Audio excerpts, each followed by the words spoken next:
আমার মায়ের জন্য প্রাণ ভরে দোয়া করছি, কান্দিছি। আজকে নতুন করে আমরা একটা পরিবারে এখানে এক হলাম, আলহামদুলিল্লাহ। It's a great surprise. আমরা নাটক সিনেমাতে অনেক কিছু দেখেছি এবং স্বয়ং সিনেমার একজন নায়িকা উপস্থিত, তো আজকেরটা কিন্তু কোনো সিনেমা নয়। এই চাচা জাল টাকা দিয়ে যে গরুটা উনি হারিয়েছেন, সেই সহজ সরল চেহারাটুকু পুরো বাংলাদেশের মানুষকে অন্তরকে নাড়া দিয়েছে। সেই চাচার ওই দৃশ্য দেখে আমি ছিলাম মিশরে, ওই মিশর থেকেই চিন্তা করলাম কিভাবে হেল্প করা যায় মানুষটাকে। তো তারপরে আমরা ওনাকে সহযোগিতা করছি এবং পুরো বাংলাদেশের অনেকে সহযোগিতা করছেন।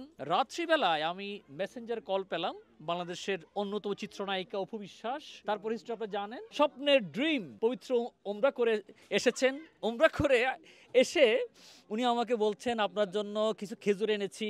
আর আর কি আনছেন আমার জন্য? জায়নামাজ আনছি, জমজম। জমজমের পানি। এগুলো কিভাবে দিবেন? এবং একই সাথে এগুলো আর কার জন্য আনছেন? আমার মায়ের জন্য আনছি। মায়ের জন্য আনছেন। ওনার মায়ের জন্য এই জিনিসপত্র এনেছেন, এগুলো কিভাবে দিবেন? তো আমি চিন্তা করলাম বয়োবৃদ্ধ একজন মানুষ আল্লাহর ঘর থেকে এসেছেন, রাত্রে বাজতেছে তখন 2টা, ঢাকা এয়ারপোর্টে যখন নেমেছেন উনি। আমি বললাম যে চাচা আপনার আর কষ্ট করার দরকার নাই, আপনি বাসায় চলে যান, আপনি আল্লাহর ঘরের মেহমান, বাসায় রেস্ট করেন, ইনশাআল্লাহ আল্লাহ তাআলা আপনার নিয়ত কবুল করবেন। আমার এই বোন উনি চাচাকে ডাকছে আমার একজন বাবার বয়সী, এবং এই চাচা ওনাকে ডেকেছে বেটি নাকি, আবার উনি আমাকে ডেকেছে ভাই। তাহলে আজকে নতুন করে আমরা একটা পরিবারে এখানে এক হলাম, আলহামদুলিল্লাহ। আমার মায়ের জন্য প্রাণ ভরে দোয়া করছি, কান্দিছি।